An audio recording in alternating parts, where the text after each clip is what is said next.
Huwag niyo pong kakalimutan, ini-endorso ko rin yung isang party list na gabay, 139 sa balota. Bakit po ako nag-endorso?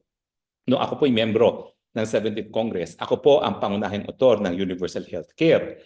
Yung Universal Healthcare, yan po hinain ko dahil nga dun sa karanasan ko na yung aking nanay namatay na walang isang kusing dahil 4 na beses siya kada linggo na nagda-dialysis. At kahit ganong karami kanyang naipon, sa loob ng 7 taon, siyempre naubos ang kanyang naipon. Ngayon po, ayon sa ating batas na Universal Healthcare Law, libre na po ang dialysis ng lahat ng Pilipino hanggang 4 na beses kada buwan. Yan po inaalay ko sa alaala ng aking ina. Ang nais po natin mangyari, wala na po Pilipinong mamamatay dahil lamang sa kahirapan. Kaya nga po, sinabi natin doon sa batas na ang pagpupondo ng ating PhilHealth na magpapatupad ng Universal Healthcare ay hindi lamang doon sa pamamagitan ng mga premiums. Kasi ang PhilHealth po, ang Universal Healthcare, hindi po yan insurance.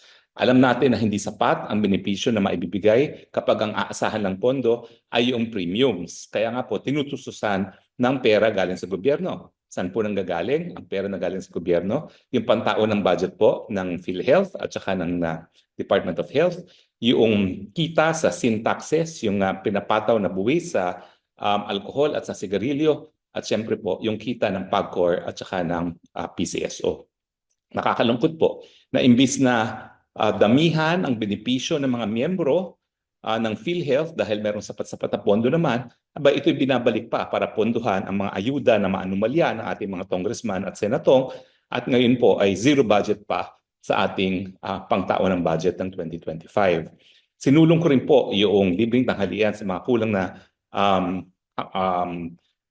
timbang ng mga kabataan dahil naniniwala po ako dahil pag-asa ng bayan ng mga kabataan, kinakailangan sapat ang nutrisyon nila nang sa ganun ay maging mabuti kanilang pag-aaral.